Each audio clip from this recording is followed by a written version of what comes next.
High আসসালামু আলাইকুম মাই cutie audience, সবাই কেমন আছেন? আশা করি ভালো আছেন।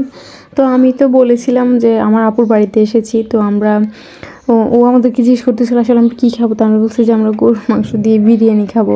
তো এই যে আম্মু বানাইতেছে গরুর মাংসর মধ্যে পেঁয়াজ এবং লবণ দিল। তো মাটির চুলায় বিরিয়ানি খেতে, মাটির চুলার রান্না মানেই অমৃত, অনেক মজা হয়। তো আম্মু একে একে সব মশলা অ্যাড করতেছে। তো এখানে জিরা ধনিয়া এগুলার গুঁড়া দিতেছিল। গরুর মাংসতে একটু মশলা বেশিই লাগে। তো আমরা ওখানে অনেক এনজয় করেছি, অনেক মজাদার অনেক কিছু বানাইছি, খেয়েছি। তো এই যে গরুর মাংসের মশলা দিতেছে এখানে, রাঁধুনি যে প্যাকেটগুলো আছে ওগুলা থেকে দিতেছিল আম্মু। তো আম্মুর হাতের বিরিয়ানি মানেই অমৃত। আমার আম্মু অনেক মজা করে রান্না করে, যেটা সব মানে মেয়েদের কাছে তাদের মায়ের হাতের রান্না মানে অমৃত লাগে। তো এই যে টেস্টিং সল্ট দিয়েছে এখানে, আপনারা চাইলে দিতে পারেন, না চাইলে নাও দিতে পারেন। আমরা অ্যাকচুয়ালি আনহেলদি বলবেন আপনারা, আমি জানি, বাট মানে বিরিয়ানির মধ্যে টেস্টিং সল্টটা আমরা পছন্দ করি। তো এই যে হলুদের গুঁড়া দিয়ে দিতেছে।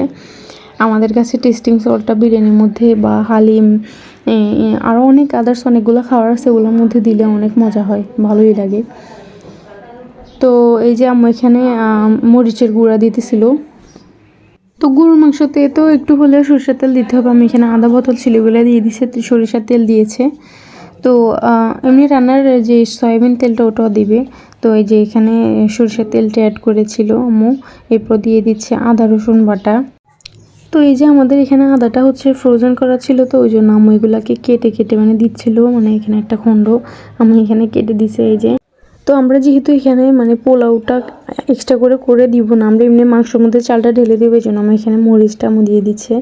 আপনারা চাইলে চাল দেওয়ার পরে মরিচটা দিতে পারেন। আর এমনিতেই মরিচগুলো তেমন একটা ঝাল নাই, তো আম্মুকে আমরা বলছি যেন দিয়ে দেয় একটু স্পাইসি হওয়ার জন্য।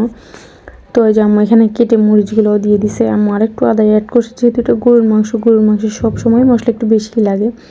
তো আম্মু এখানে হালকা আমরা এখানে যে রান্নার তেল অ্যাড করতেছে। আর হচ্ছে আমরা এখানে বিরিয়ানির যে মশলাটা সেটা এখন অল্প কয়টা আম্মু দিছে। এরপরে আমরা যখন চাল দিব তখন এখানে বিরিয়ানি মশলাটা অ্যাড করব। তো আমি এখানে বেশি করে সরিষার তেল, সয়াবিন তেল দিয়ে দিচ্ছে।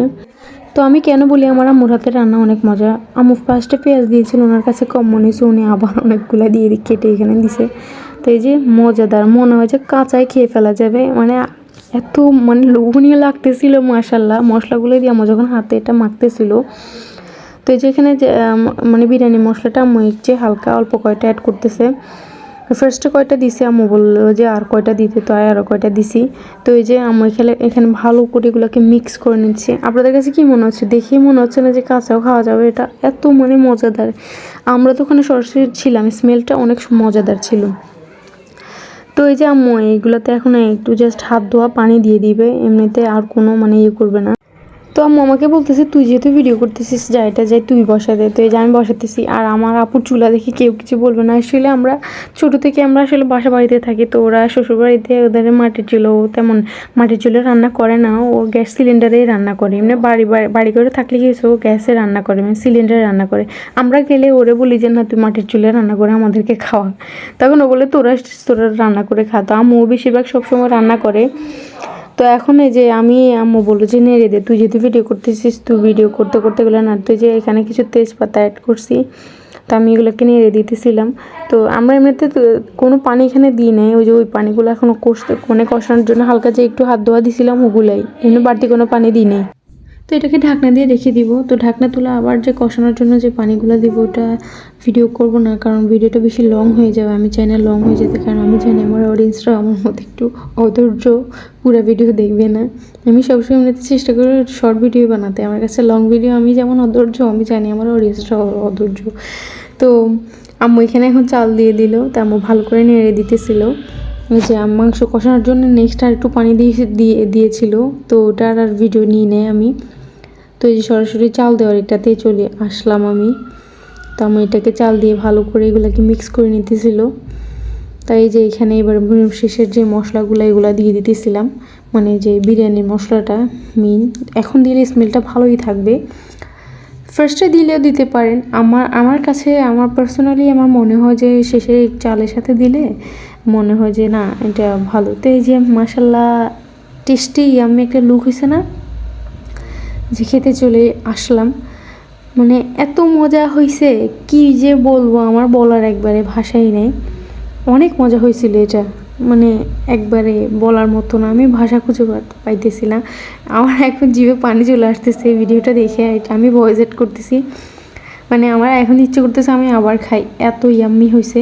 তো গাইজ, যদি আমার ভিডিওটি আপনাদের কাছে ভালো লাগে প্লিজ লাইক কমেন্ট শেয়ার করে দিবেন এবং সাবস্ক্রাইব করে দিবেন। ইউটিউব থেকে যারা দেখবেন এবং ফেসবুক থেকে যারা দেখবেন প্লিজ ফলো করে দিবেন। আসসালামু আলাইকুম, টাটা। ও আরেকটা কথা যেটা বলতে ভুলেই গেছি, সেটা হচ্ছে আলুর কথাটা। আপনারা হয়তো বলতে পারেন আলু তো দেখালাম না। তো আর যারা যারা 42 খেতে পছন্দ করেন তারা হচ্ছে কেউ কেউ চাইলে মাংস কষানোর সাথে দিয়ে পরে এগুলোকে তুলে ভাজি করে ফেলতে পারেন, বা কেউ কেউ চাইলে এমনি জাস্ট লবণ হলুদ দিয়ে ভাজি করতে পারেন। তো আমরা এগুলোকে লবণ হলুদ দিয়ে ভাজি করে পরে বিরিয়ানির উপরে বসায় দিই। তো এইভাবে খেয়ে দেখবেন অনেক মজা হয়। আমি সব মানে চিকেন এবং বিফ যেটা দিয়ে করি না কেন, আমি আলুটা রাখি, অনেক মজা হয়। ট্রাই করে দেখতে পারেন এবং একটু হালকা টেস্টিং সল্ট দিবেন। তো বাই বাই।